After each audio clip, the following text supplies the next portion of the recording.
네, 먼저 잠깐 영상 한번 좀 보시겠습니다.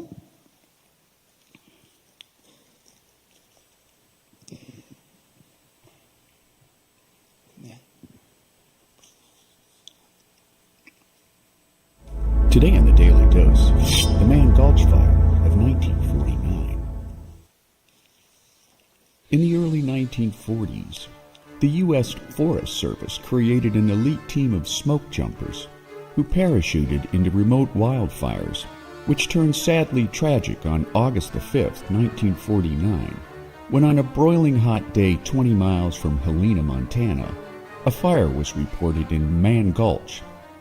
In response, 15 smoke jumpers, most between the ages of 17 and 23, flew 120 miles from Missoula to attack the fire from the ground.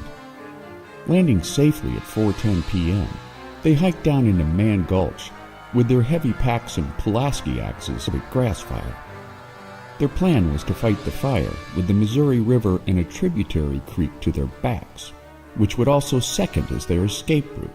But when they forded the creek, they found themselves trapped by a wall of flames 30 feet high. The fire had a tailwind of 30 to 40 miles an hour, and since their only escape route was up and over a 76% mountain grade, they found themselves heavily burdened with their equipment, as well as trapped by rapidly advancing flame packs and axes. 2 survivors would later pass away from their burns, while 33-year-old foreman Wag Dodge would create a brush fire tactic, now known as an escape fire. 뭐 다 알아들으셨죠? 미국의 그 산에서 불이 났대. 몬타나주에 어디서 불이 났는데 이제 불이 났으니까 그걸 끌려고 저녁 한 5시쯤 돼서 소방대원들을 헬기로다가 비행기로다가 15명을 떨어뜨려 가지고 좀 불을 좀 꺼라. 이제 그 불을 저쪽 미조리주 강 쪽으로 좀 불길을 돌리려고 15명을 떨어뜨렸는데 너무 불이 세니까 이 사람들이 불을 끄지 못하고 다 죽었어. 근데 15명이 떨어졌는데 그 중에 이제 12명은 죽었고 불에 타서 죽었고 3명이 살아난 거예요. 3명이. 근데 이제 그 3명이 살아났는데 나중에 그 조사를 해보니까 2 사람은 아주 젊은 사람들, 아주 힘이 센 사람들. 그래서 빨리 도망을 가서 2 사람은 살았는데 이제 한 사람, 그 살아남은 사람은 거기 대장으로 갔던 웨그너 다치라고 하는 그 소방관은 그 사람은 힘도 없는데 살아남은 거예요. 그래서 어떻게 다른 사람은 12명이 죽었는데 너는 힘도 없는데 살아남았느냐. 그래서 이제 그걸 가지고 조사를 하고 그랬는데 이 사람은 어떻게 살아남았느냐 하면 올라가 보니까 불이 너무 세게 올라오니까 이걸 불을 끌려고 하다 다 타 죽겠으니까 그 자리에다가 불을 지른 거예요. 그 자리에다가 불을 지르고는 그 대원들 보고 야, 다 일로 와라. 그러면서 자기 물통에서 물을 꺼내가지고 그 수건적 써가지고 입 막고 땅에 납작 엎드려가지고 그래서 이 사람은 살아남은 거예요. 다른 애들은 다 도망가다가 무거운 그 소방 장비를 지고 도망가다가 다 타 죽었는데 2 사람은 하도 힘이 세니까 도망을 가서 살았고 이 사람은 반대쪽으로 불을 질러가지고 땅에 엎드려서 그래서 살아남았다. 뭐 그런 얘기입니다. 그런데 중요한 거는 이거를 보고서 하버드 대학교에서 이 심리학을 공부하던 사람 아담 그랜트라는 사람이 뭔가를 귀한 거를 깨닫게 돼요. 그래서 그 사람이 책을 하나 쓰게 되는데 여기 사전에 지금 나와 있는 Think Again, 우리 다시 한번 생각해 보자. 그래서 이 책을 그 사람이 쓰게 된 거예요. 내가 이제 그 내용을 가지고 저도 많은 걸 깨달아 가지고 여러분들하고 잠깐 좀 나누려고 합니다. 이 사람이 생각하는 건 뭐냐 하면 우리가 이 소방대원들 그러면 불을 끌어가면은 이 장비, 소방 장비는 어떠한 일이 있다고 하더라도 벗어버리질 않는데 우리가 군대 가면 총은 제2의 생명이라고 그래서 무슨 일이 있어도 총을 안 버리는 것과 같이 소방대원들도 소방 장비는 무슨 일이 있어도 안 버린다는 거예요. 그 사람이 생각하는 게 불이 지금 막 타올라오면 도망갈 때 소방 장비가 뭐가 필요하느냐 그 얘기요. 그거 빨리 벗어버리고 도망을 갔으면 두 사람과 같이 살 수가 있었는데 이 미련하게 학교에서 배운 것과 같이 절대로 소방 장비는 버리지 말아야 된다. 그래서 그걸 끝까지 지고 가다가 다 죽었다는 거예요.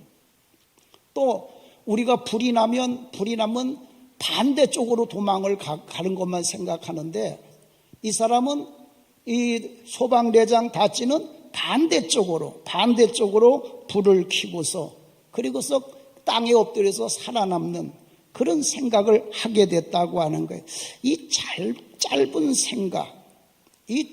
생각이 죽는 데서 그 사람을 살려냈다 그 얘기입니다. 그러면서 그 사람이 하는 얘기가 또 하나는 자기가 하버드 대학교 들어갈 때 있었던 경험담을 이야기하는 거예요. 이 사람이 이제 신입생으로 들어가기 전에 그 학년에 모든 그 신입생들이 이 그룹이라고 하는 우리가 옛날로 말하면 이제 인터넷에서 하는 거 있지. 인터넷에서 이렇게 그룹 하는 거. 이제 이 그룹이라고 하는 걸 자기들이 신입생들이 정보 교환하기 위해서 만들었다는 거. 이제 그 SNS, 초기 SNS예요. 그래서 이제 학교 들어가기 무슨 정보 같은 걸 서로 모으고 그런데 얘들이 학교에 들어가고 나서 하버드 대학교에 들어가고 나서 이 플랫폼을 그냥 없애버렸다는 거예요. 이건 이제 우리가 이렇게 서로 정보 나누고 하는 걸로 모든 임무를 끝냈으니까 그래서 없애버렸다는 거예요. 그런데 자기들이 그걸 없애고 나서 5년 후에 우리가 잘 아는 페이스북을 만들었던 이 마크 저커버 자기 후배가 와가지고 페이스북을 만들어가지고 우리가 잘 아는 것과 같이 큰 돈을 버는 그런 성공자가 된 거예요. 그래서 그때 자기들하고 같이 이 그룹을 만들었던 애들이 다 후회한다는 거야. 우리는 왜 생각을 거기까지밖에 못했을까? 왜 우리가 이렇게 정보 나누고 하는 여기까지밖에 생각을 못했을까? 조금만 더 생각을 했으면 우리가 페이스북에 우리가 이 사장들이 되고 우리가 그렇게 될 텐데 우리는 왜 거기까지 생각을 못했을까? 그런 아쉬움들을 다 갖고 후회를 한다는 거예요. 그래서 그 사람 얘기가 왜 우리는 사람들은 조금 더 생각을 못 해보나? 다시 조금 더 생각을 못 하나? 그렇게 해서 그 사람이 정신과 의사를 그만두고 이제 이런 책을 쓰고 강연회를 하고 그렇게 하는 겁니다. 우리가 이제 오늘 같이 좀 저하고 여러분들하고 생각하고 싶은 것은 뭐냐면 오늘날 세상은 모든 것을 새롭게 하라고 새롭게 생각하라고 우리들에게 요구하고 있다고 하는 거예요. 이 코로나19가 우리들에게 우리 목사들하고 또 우리 현대인들에게 우리들에게 명령하고 요구하는 것은 이제 모든 것을 좀 다르게 생각하는 그런 세상을 만들어야 된다 그 얘기예요. 옛날같이 생각하는 것이 아니라 뭔가 새롭게 생각하는 그런 삶을 살아야 된다. 그리고 우리 생각 속에는 하나님이 우리 사람들에게 주신 하나님의 능력, 원래 창조적인 능력이라고 하는데 하나님이 우리들에게 모든 것을 할 수 있는 창조의 능력을 주셨는데 그 창조의 능력이 어디 있느냐? 그게 바로 생각 속에 있다는 거예요. 우리 잠언에도 보면 너희들 마음을 잘 지켜라. 생명의 근원이 이에서 난다. 그러면서 마음에서 모든 것이 다 나오는 것을 이야기를 했는데, 여러분, 마음이 어딥니까? 우리 옛날 목사님들이 조금 우리들에게 교인들에게 잘못 가르친 게 있어요. 우리는 마음이 여기 있다고 생각을 해요. 마음은 여기 있는 게 아니라 마음은 여기 있는 거예요. 마음은 여기 있는 겁니다. 생각 속에 마음이 있는 거예요. 그래서 잠언 4장에 나오는 모든 것이 마음에서 나온다는 건 여기서 나오는, 여기 뭐가 있어? 아무것도 없어요. 여기 이거 생각. 조금 더 생각할 때 모든 걸 할 수 있다 그래. 지금 이 코로나로 인하여서 여러분들도 다 교회 현장에 있지만 교회가 굉장히 어려워졌어요. 앞으로 여러분들이 목회하는 세상에는 교회의 형편이 더 어려워질지 모릅니다. 그러나 여러분, 우리는 그런 상황 속에서도 우리가 희망을 갖는 건 하나님이 모든 것을 할 수 있는 능력, 생각을 우리들에게 주셨기 때문에 그래요. 그게 조금만 더 생각하면 새로워질 수 있고 할 수 있다고 해요. 그래서 오늘날은 우리가 모든 것을 좀 새롭게 생각해야 되는데, 그런데 사람들이 생각하기를 싫어한다고 그래요. 저도 이제 목사가 이제 은퇴할 때가 가까워오니까 제일 싫은 게 생각하는 거예요. 왜 생각하는 걸 싫어하느냐? 생각하는 이유가 3가지가 있다고 그럽니다. 첫째로는 익숙한 것을 버려야 할지도 몰라. 생각을 하면 내가 평생 목회했던 이 익숙해진 방법을 버려야 될지 몰라. 오늘 여기 와 보니까 이제 열린 예배 드리잖아요. 우리 같이 찬양 잘 못하고 하는 옛날 목사들은 열린 예배를 드리긴 드려야 되겠는데, 열린 예배를 드리면 내가 지금까지 목회해왔던 익숙한 것들을 버려야 되잖아요. 그러니까 생각하기 싫은 거예요. 또 진리라고 하는 것도 바꿔야 할지 모르기 때문에 그래서 생각하기를 싫어한다고 하는 거예요.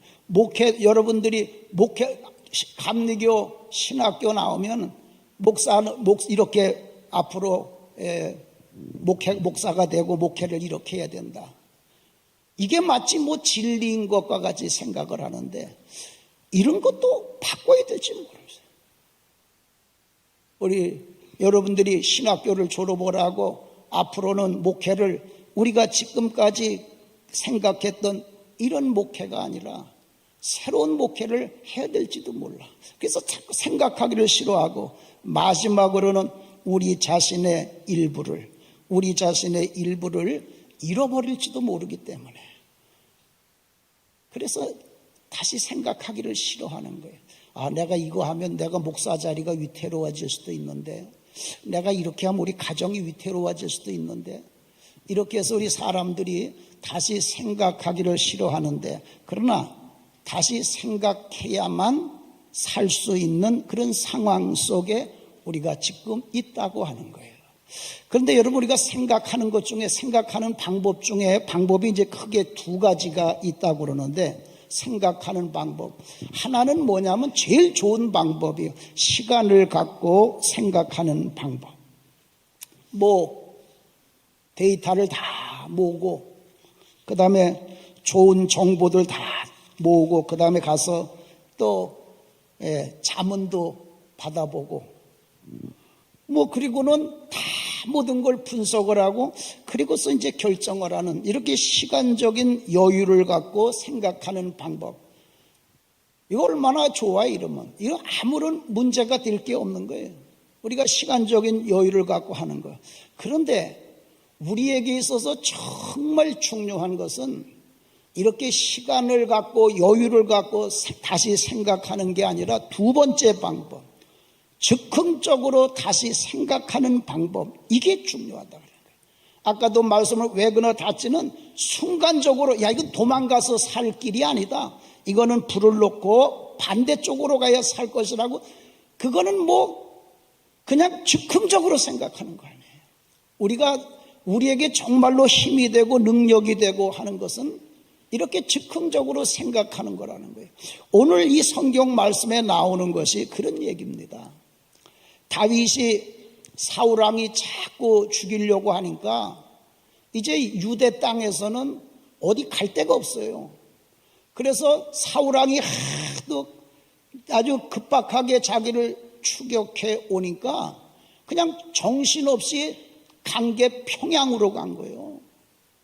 평양에 딱 북쪽이 블레셋 사람들이 있는 그 아기스 왕 앞으로 딱 들어간 거예요. 근데 그 땅에 들어가 보니까 그 사람들이 가만히 보니까 이놈이 우리의 대장 골리앗을 죽인 놈이란 말이에요. 자기들의 대장 골리앗을 죽인 놈이 지발로 걸어서 자기들 땅에 온 거예요. 그러니까 이 사람들이 이 다윗을 잘 이끌고 궁궐로 들어간 거예요. 궁궐에 딱 들어가고 나니까 대문을 딱 닫아 걸면서 이 사람들이 얘기하는 거예요. 아기스 왕에게. 이놈이 우리 대장 이 골리앗을 죽인 사람입니다. 다윗이 그때 정신이 나는 거예요. 다윗이 그때 정신이 나는 거예요.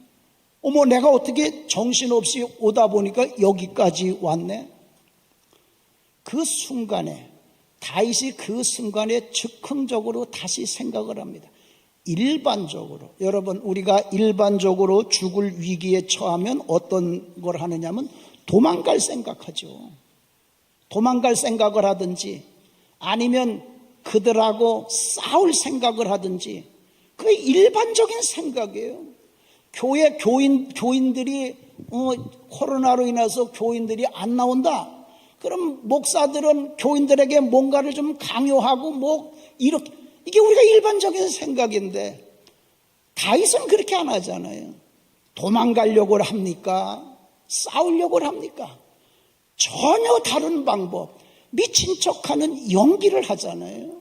그런데 놀라운 것은 이 다윗이 미친 척한 연기를 한 것 때문에, 미친 척한 연기를 한 것, 죽었느냐 하는 게 아니라 살았잖아요. 죽을 수밖에 없는 상황 속에 있었던 다윗이 그 자기가 생각한 것 때문에, 전혀 일반적인 생각하고 다른 생각을 한 것 때문에 죽은 게 아니라 살았잖아요. 이런 창조적인 이 생각, 그런 것이 우리들에게 놀라운 역사를 일으킨다, 그 얘기예요. 우리에게 지금 필요한 것이 뭐냐? 이런 이 창조적인 생각, 즉흥적인 생각, 그런 것이 필요하다고. 어떤 분이 그런 얘기를 해요. 우리가 다 잘 아는 냄비 속에 개구리 죽이는 이야기를 하면서 그런 이야기를 하요. 팔팔 끓는 냄비 속에 개구리를 집어넣으면 개구리가 튀쳐나온대요. 산대요. 잠깐 되어서 화상은 입지만 죽지, 생명은 건진대요. 그런데 미지근한 물 속에 집어넣고 불을 살살 떼면 그 개구리는 죽는답니다. 여러분, 우리가 생각이 그런 거예요. 우리가 만약에 생각이 천천히 세상이 바뀌면 우리 교회는 다 문 닫아야 될지 몰라요. 왜? 서서히 교회가 문 닫는 쪽으로 가기 때문에. 그런데 하나님께서 감사하게도 이 코로나라고 하는 이런 뜨거운 그런 것을 우리 한국 교회에 주어서 한국 교회가 순간적으로, 그것 때문에, 코로나 때문에 순간적으로 많은 희생 될지는 몰라요. 화상을 입을 줄은 몰라요. 그러나 그것 때문에 생각이 바뀌고, 그래서 한국 교회가 다시 살 수 있다고 얘기해요. 그래서 여러분, 우리에게 지금 필요한 것은 이런 창조적인 생각이 굉장히 필요한데, 그래서 여러분들하고 같이 사진을 좀 한 세 개를 같이 보면서, 여러분, 이 한번 좀 그림을 보세요. 왼쪽하고 오른쪽하고 똑같은 거예요. 똑같은 실패한 거예요. 그런데 왼쪽에 있는 사람은 실패라는 게 무거운 짐이 돼가지고 망하는 사람이에요. 그런데 오른쪽에 있는 사람은 자기가 자기의 실패한 것을 디딤돌로 삼고 하니까 점점 더 삶이 올라가게 되는 거예요. 우리가 일반적으로 생각하는 것은 왼쪽이잖아요. 다 무슨 일을 만나면 저 실패하게 되면, 어려운 일을 당하면 무거운 짐으로 생각을 하잖아요. 근데 다시 한번 생각을 해보니까 그게 우리로 하여금 더 좋은 곳으로 나아가게 하는 디딤돌이 된다고 하는 거예요. 요 한 번 더 생각하는 거, 조금 더 생각하는 것이 전혀 다른 결과를 우리들에게 가져오고 있는 거예요. 지금 여러분들이 나가야 될 한국교회의 미래는 굉장히 어려울 수 있어요. 그러나 우리가 다시 생각하면 얼마든지 우리들에게 더 좋은 기회로 만들 수가 있습니다. 또 하나의 사진을 같이 보여주죠. 자, 여러분, 왼쪽 그림하고 오른쪽 그림하고, 우리가 일반적으로 한국 사람들이 부르짖고 여러분과 같은 젊은 신학도들이 부르짖는 게 뭐예요? 공평, 정의. 여러분, 왼쪽이 정말로 공평하고 정의로운 거죠. 그런데 저런 정의를 가지고는 모든 사람들이 행복하게 사는 좋은 세상을 만들 수는 없습니다. 그런데 여러분, 오른쪽에 있는 사람 정의가 다르잖아요. 어떤 애는 아무것도 디딤돌이 없고, 어떤 애는 하나고, 어떤 애 두 개. 그러나 정의를 바꿔놓으니까, 공평이라고 하는 개념을 바꿔놓으니까 세상이 모두가 좋게 살 수 있는 그런 세상이 되잖아요. 이제는 우리가 교회가 사회를 향해서 이렇게 조금 더 생각을 해서 세상을 더 좋게 만드는 그런 일들을 우리 교회가, 특별히 우리 감리교 신학교에서 이 일을 감당을 해요. 옛날 생각하고 있으면 교회는 완전히 세상으로부터 버림을 받습니다. 이제는 우리가 늘 익숙해졌던 생각, 늘 우리가 알고 있던 정의라든가 모든 개념들을 다시 생각해 봐야 될 때가 됐습니다.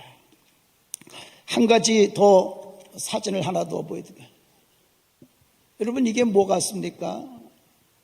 이거는 우리가 잘 아는 에스겔서에 나오는 성전이에요. 성전. 에스겔서에 나오는 성전인데, 제가 이거는 코로나 왔을 때 굉장히 큰 도움을 받았던 그런 말씀이에요. 이스라엘 백성들이 바벨론에 망해서 바벨론의 포로로 끌려가니까 하나님이 에스겔 선지자에게 성전의 모습을 보여주는데, 저런 모습, 바퀴 달린 모습을 보여주는 거예요. 그때의 에스겔 선지자가 귀한 걸 깨닫습니다. 예루살렘 성전은 예루살렘에 있어요. 돌로 지은 성전. 그런데 정작 그 이스라엘 백성들은 어디에 가 있느냐? 모두들 바벨론의 포로로 끌려가 있습니다. 백성들이, 양떼들이 다 바벨론의 포로로 끌려가 있는데 예루살렘의 돌로 지은 성전이 그들에게 무슨 도움이 돼요? 아무 쓸모없는 겁니다. 그래서 하나님이 에스겔 선지자에게 가르쳐 주는 것은, 성전은 고정적인 것이 아니라 바퀴가 달려서 양들이 있는 곳으로 움직이는 것이 성전이다. 에스겔 선지자에게 그 환상을 보여줘. 그래서 바벨론에 가서 포로로 끌려간 그들에게 복음이 전파되고, 그들이 힘을 얻고 희망을 갖고, 그래 다시 예루살렘으로 회복되는 역사가 일어나지 않습니까? 우리 코로나로 인하여서 이제 우리가 이 교회의 개념 같은 것도 다시 한번 생각해 볼 때가 됐습니다. 우리가 지금까지는, 우리 세대는 목숨 걸고 교회 건물 짓느라고 우리가 거기다가 목숨을 걸었어. 이제는 그런 교회를 가지고는 이 세상에 정말 이 급속도로 변화되고 움직이는 그런 사회 속에서 사람들을 양육하고 또 그들을 키우는 그런 기능을 전혀 할 수 없는 그런 시대가 됐습니다. 이제는 교회에 대한 생각도 이제는 바꿔야 될 때가 된 거예요. 우리가 이럴 때 한번 조금 더 생각을 해보자. 다시 한번 생각을 해보자는 거예요. 그래서 저는 마지막으로 여러분들에게 말씀을 드리고 싶은 것은 한국 감리교의 미래는 늘 회의하고 쌈박질하는 저 광화문에 달려있는 것이 아니라 다시 생각하는 냉천동, 다시 생각할 수 있는 그런 능력이 있는 이 냉천동에 한국 감리교의 미래가 달려있다고 생각을 합니다.